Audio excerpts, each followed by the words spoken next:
El preludio al acto final sucede en los últimos minutos del 8º episodio. Justo después de que Pomni se despidiera de Kinger para hacer su trabajo. La interacción no es nada especial, solo un pequeño respiro hasta que Kane haga aparición. Y dicho y hecho él aparece, y de manera brusca toma a Pomni para continuar su juego de tortura disfrazada. Pero justo antes de proseguir y chasquear los dedos, se detiene. Kane no se siente satisfecho con lo que está haciendo. Es autoconsciente que al ser alguien explosivo y no premeditar sus ideas más locas para aventuras, estas resultan al final poco originales y hasta forzadas.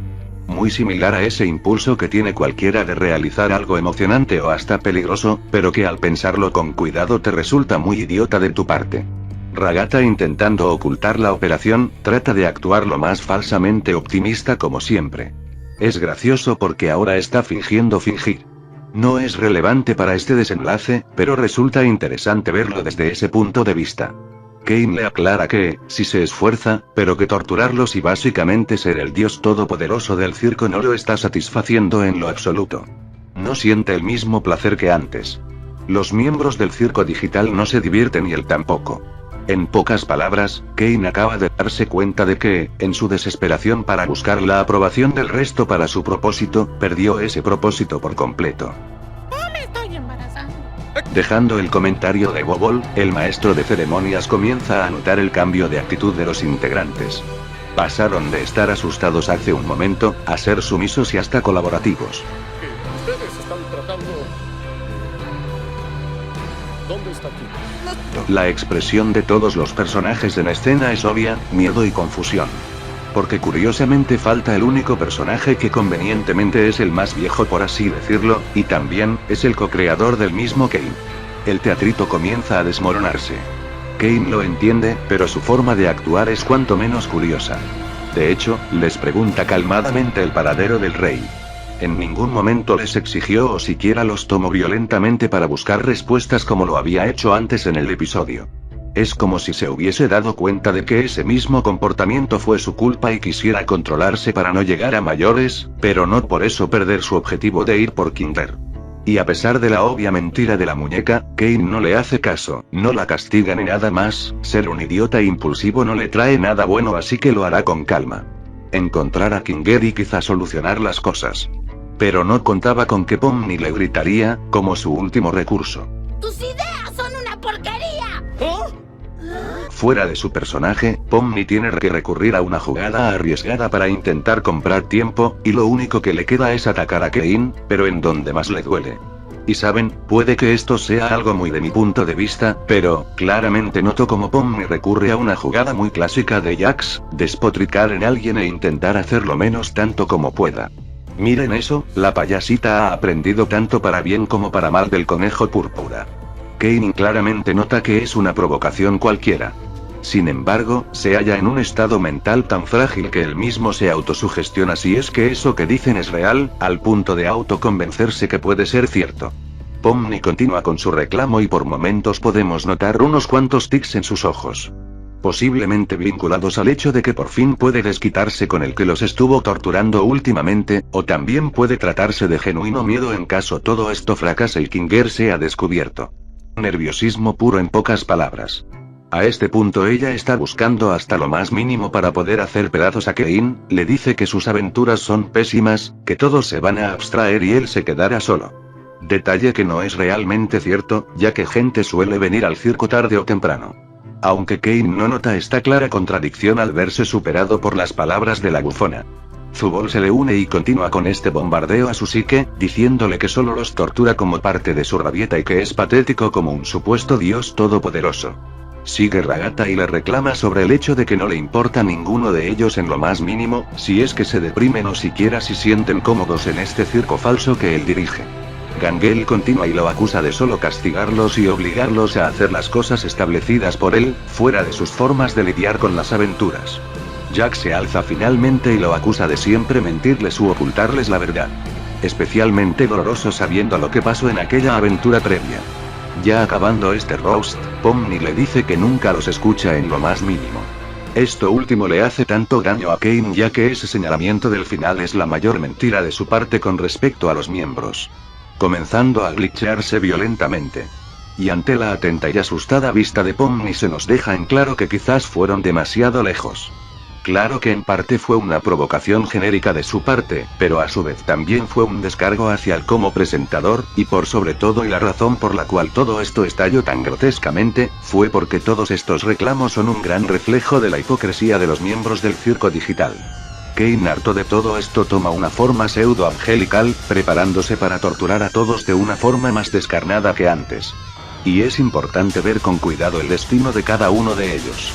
El hecho de que Pomni sea desgarrada por cocodrilos refleja aquel dolor que le sigue generando la pérdida de su amigo, al punto de casi hacerla pedazos como lo harían depredadores destruyendo una presa. Que en el caso de Ragata, una figura reminiscente a su madre, le lance puñales, es una metáfora a aquellas palabras que le dijo en su momento, que para la muñeca se sintieran tan, o quizá más afiladas que estos cuchillos atravesando su fieltro. Que con Gangel ella misma sea rodeada por sus máscaras es un claro reflejo de cómo ella es incapaz de controlar sus propias emociones al punto de fingirlas demasiado, que al final estas la terminaron llevando a caer sobre un camión. O mejor dicho, es como si su mal manejo emocional la terminó destruyendo. Que Zubol sea enterrada en miles de sus piezas es la prueba de cómo ella es incapaz de crearse una identidad, y ella termina siendo sepultada ante el océano de intentos fallidos por querer ser alguien que no es realmente por fuera.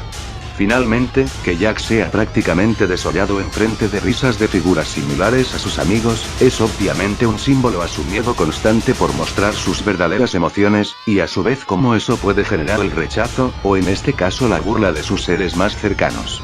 Irónicamente, tanto Kane como Kinger están sufriendo torturas similares a las de sus compañeros. Y la dentadura falsa lo expresa perfectamente. Él está viviendo una existencia vacía que a final de cuentas solo lo lleva a la misma respuesta de vivir sin un propósito.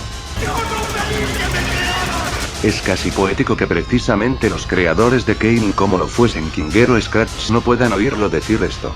Porque toda esta descarga de resentimiento pareciera estar dirigida hacia ellos. Y por otro lado yace Kinger, pero ¿qué clase de tortura está viviendo? Pues, ya de por sí es consciente de todo lo sucedido, incluyendo la abstracción de Queenie, la degradación mental de Kane en forma de un monstruo que él ayudó a crear, y el esfuerzo sobrehumano que realizan sus amigos para distraerlo. Y todo esto para terminar haciendo lo mismo que los colocó en este purgatorio, siendo su mayor talento y pecado el que quizá podrá salvarlos. O así sería de no ser por el error más mínimo, pero catastrófico de la serie. Borrando. Kinger es traicionado por sus nervios y al extender su dedo un poco más de lo normal hacia la tecla Enter, termina presionando suprimir, un minúsculo detalle que para alguien como él sería hasta casi una broma del destino, pero para él, termina siendo un punto aparte. Y ante esto solo puede maldecir su suerte. Pero no solo él, sino también el maestro de ceremonias. No, esperen.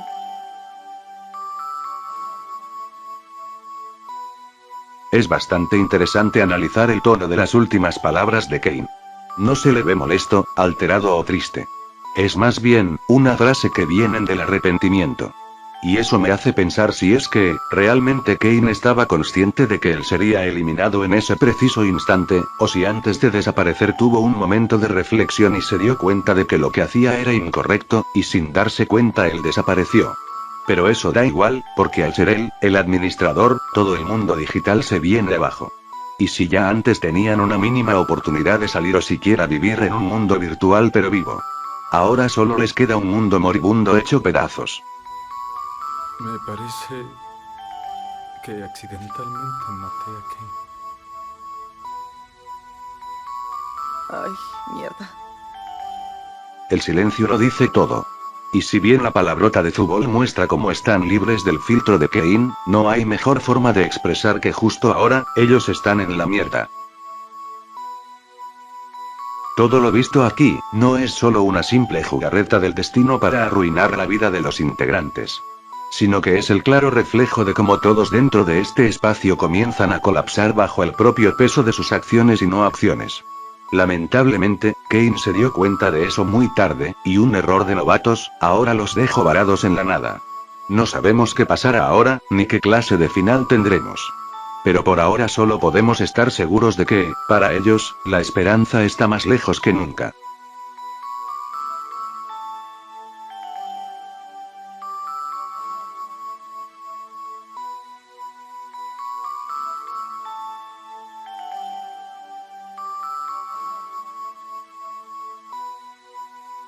Y no fui a verla al cine. Me pareció una pésima idea y el staff es idiota si cree que el fandom mantendrá la jeta cerrada sin dar spoilers. Chao.